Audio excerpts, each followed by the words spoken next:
Hi everyone, long time no talk. New setup, kind of. I'm sitting on the floor in my bedroom, but new space to record in.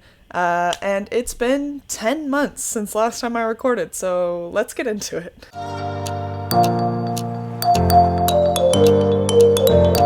For those of you that don't know, my name's Jordan, and I was once a booktuber in ye olden days.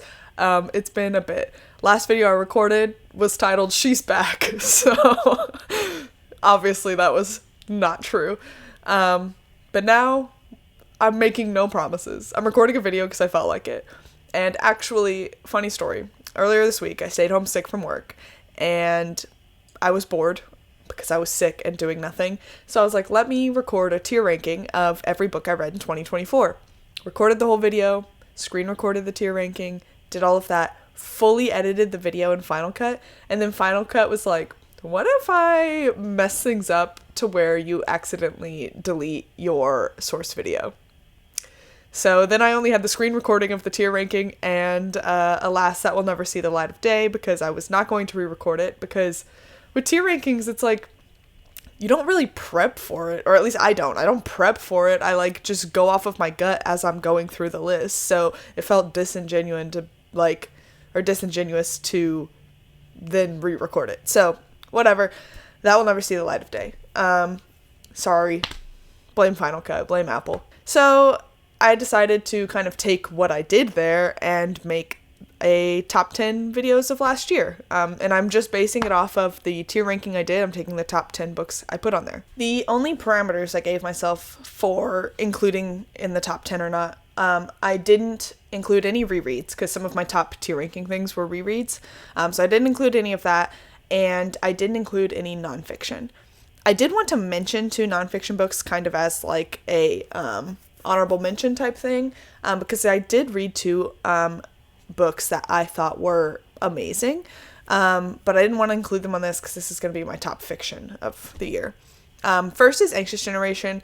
This is about how basically young millennials to Gen Z have a lot more anxiety because of social media and also just like stricter or more restrictive parenting styles.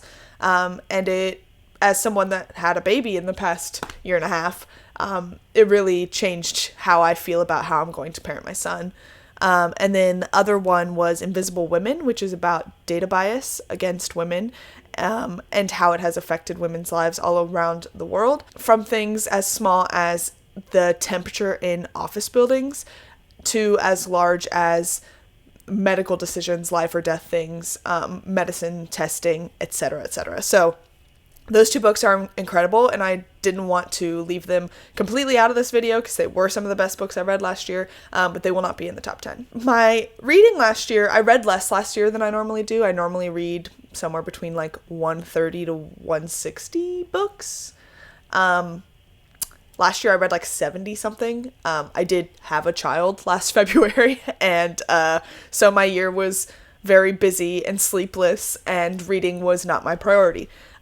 I will say that the first 2 months of this year, January, February, I have been reading so much. So I think that is changing. I think I'm going to read a lot again this year. But for that reason, I feel like my reading last year was just okay. And when I was doing my tier ranking, I actually did have a bunch of books that I did really enjoy, but I wouldn't say that I had a ton of new favorites last year. I had a few, but there weren't as many as I feel like I normally have. So let's get into it. At number 10, I have Death's End by Cixin Liu. This is the third book in the Remembrance of Earth's Past trilogy. This has a Netflix adaptation, The Three Body Problem. So many people have heard of The Three Body Problem, but may not know that the third one is Death's End. Gonna put this down now. This series as a whole was crazy, and this third one was my second favorite of the series. The first one was kind of slow, but there was so much like science and world building that had to be made before we could really get into the meat of the story. But at no point did I have any idea where this story was going. Like, at all. It was absolutely buck wild beginning to end, and I thought it was a blast. I'll get more into the second one later because that's also on this list, but suffice to say, this third one, the way the second one ended, I could not have told you what the third one was going to be about, and it was crazy. From beginning to end, absolutely buck wild. This series, I honestly can't even go into what it's about, really, because let's see if I can give a brief summary or like blurb about it. It starts out, it's about space. It's about an alien species that reaches out to Earth. And from there, yeah, I'm just gonna leave it at that because I honestly don't know how to describe this series. It's crazy. It's very science heavy if you're into like science-based sci-fi. It is just so wild. I will say that there is a different translator for the first. I think there was a different translator. Yeah. So the second book had a different translator than the first and the third. The first and the third were translated by Ken Liu, who wrote what's that series? The Grace of Kings. Yeah, that one. But the second one was translated by Joel Martinson. I honestly don't know if that affected my enjoyment of them. I'm not huge. I'm not very knowledgeable about translation as a whole. They're originally in Chinese, and it is like the main, or at least a lot of it is based in China or around people from China. But I don't know if the different translators affected things, and I don't know why the second book is translated by somebody else. Maybe Ken Liu just wasn't available. I don't know. But yeah, anyway, so that was number 10. Coming in at number 9, we have Service Model by Adrian Tchaikovsky. This is a novella that is just a cute book about a robot. I love cute robot books. This is about a robot who his entire job is he's basically like a butler or for a rich guy. And he accidentally kills his owner. I don't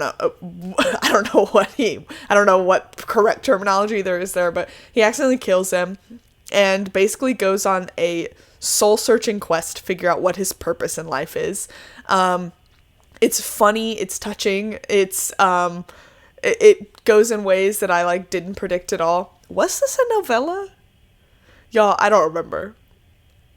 I remember it not being very long. I don't remember if it was actually a novella or not, but anyway, it was a very cute book and I had a lot of fun with it. So yeah, highly recommend that one. Coming in at number 8, I have The Devils by Joe Abercrombie. This is coming out in April of this year, I think, but I got the arc of it last year and decided to read it pretty early. And it was a lot of fun. I've come around to Joe Abercrombie. I didn't love the First Law trilogy, and I didn't like the standalones in the First Law trilogy, but then I loved the Age of Madness trilogy. So I think that his writing has grown on me. And The Devils is kind of, it has a similar like Joe Abercrombie humor in it and stuff, but I feel like the characters were more likable. I feel like I was more invested in the characters, and I am mostly a character-driven reader, so I think that the characters in this one really helped my enjoyment level of it. So the basic premise of this is there is this member of the church who is summoned to the sacred city to complete this holy assignment. But he is assigned a bunch of like criminals to help him with it. It's kind of like a comedy of errors from there as they like try to complete this impossible task. Very, very Joe Abercrombie, but very fun, and I had a blast reading it. Making a reappearance on the list, I have, coming in at number 7, Ogres by Adrian Tchaikovsky. This one is for sure a novella. This is like a fantasy novella that is just a very anti-capitalist novella. It was a lot of fun, well written.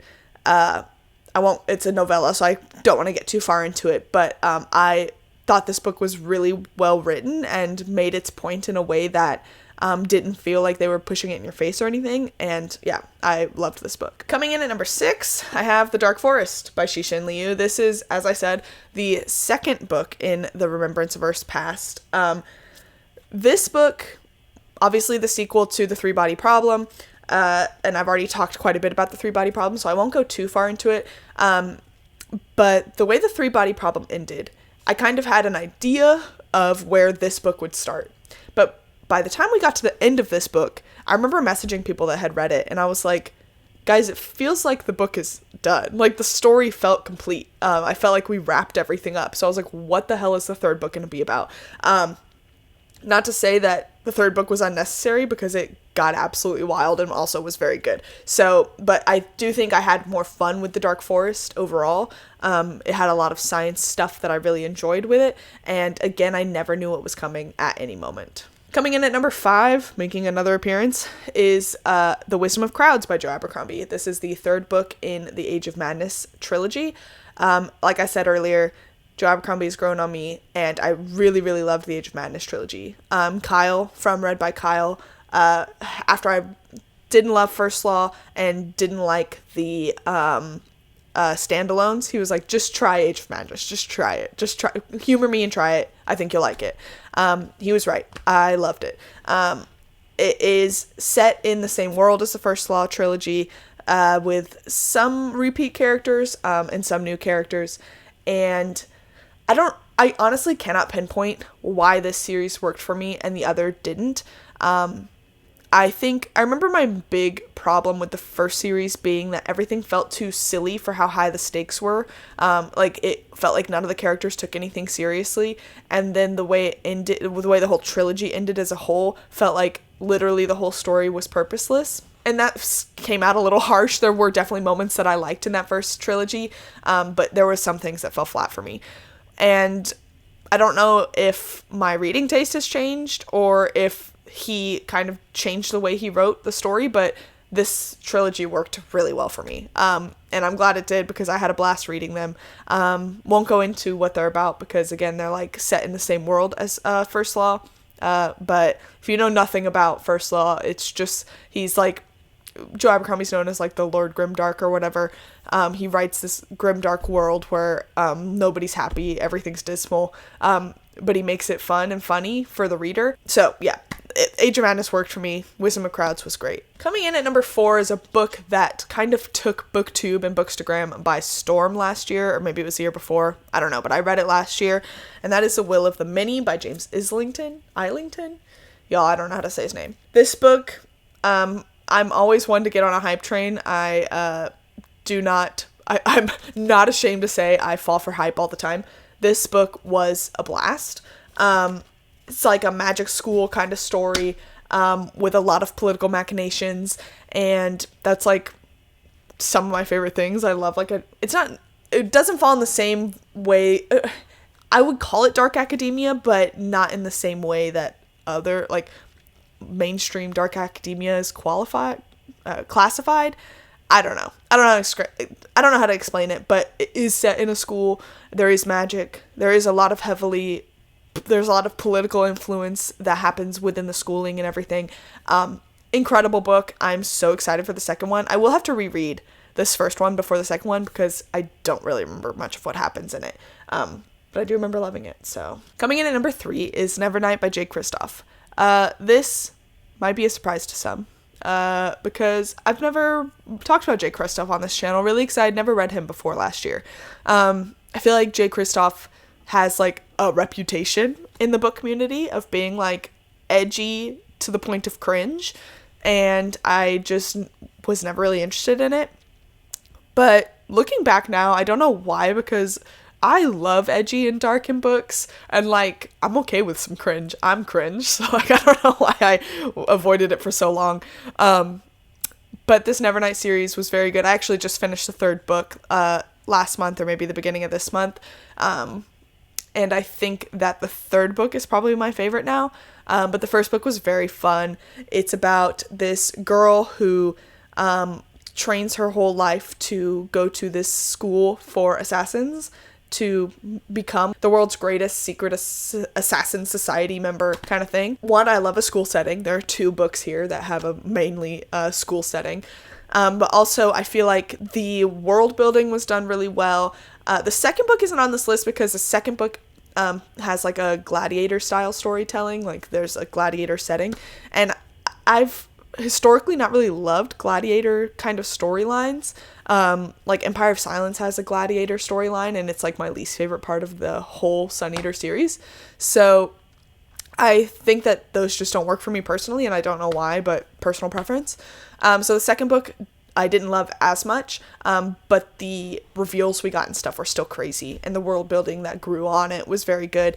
But this first book was really, really great, and the series as a whole was great. Coming in at number 2, back on the list, Empire of the Damned by Jay Kristoff. I think I read Empire of the Vampire in 2023. I assume I did. I assume that's why it's not on this list, because it was also incredible. This is, I'd heard of Nevernight, but not as extensively. Empire of the Vampire is where I heard a lot of the like, oh, he does edgy and it's cringe and he has a lot of smut in his books or whatever. And as somebody that reads a lot of smutty fan fiction, smut in books, it has to be egregious for me to be like, that was too much. Or it has to like not serve the story. And I feel like in Nevernight, there were maybe some like sex scenes that were not necessary.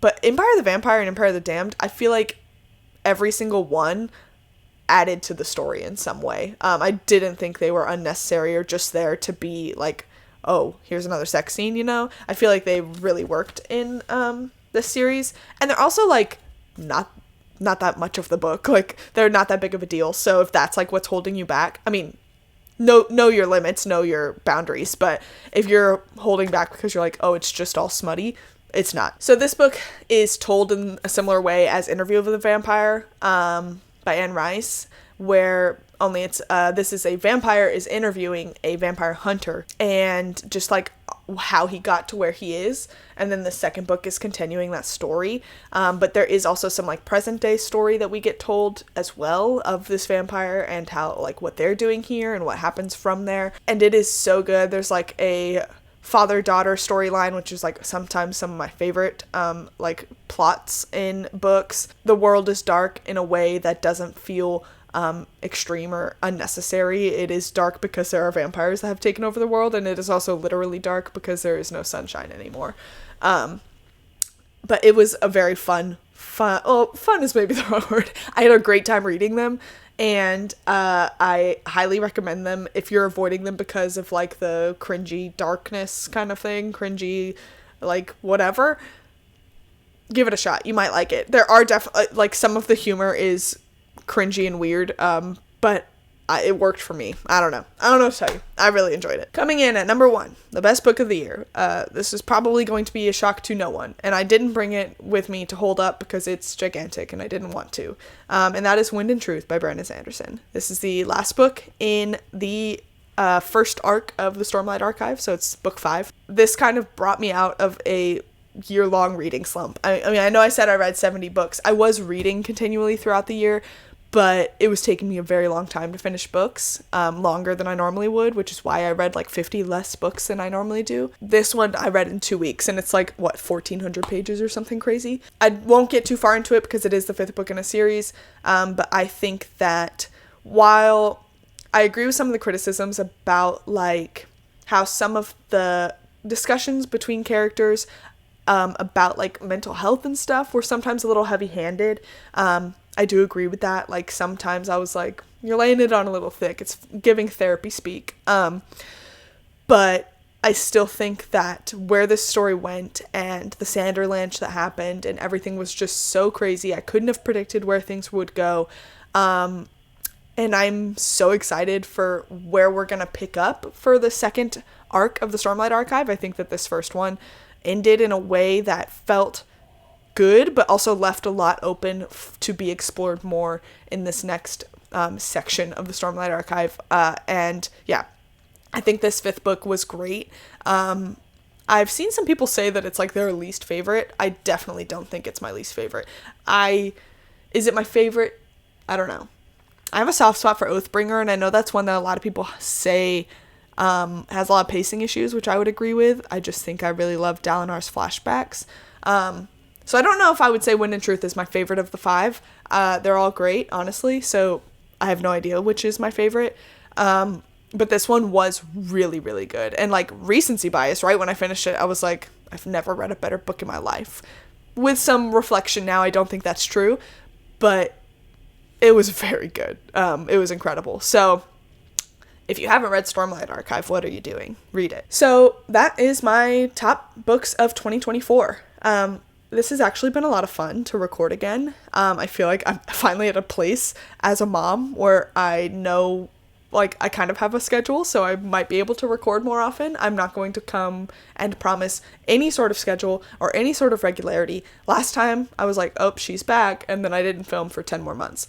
So I'm going to try to film when I feel like it, when I feel like I have something to talk about, if I read a good book, or if I have a great reading month and I want to do a wrap-up, whatever. But again, no regularity promised here at all. So thank you guys for watching. Thanks for being patient as I navigate life as a new mom, as a parent. Life is crazy, but good, and here we are. Thank you guys for watching, and I will see you again whenever I decide to put out another video. Thank you guys.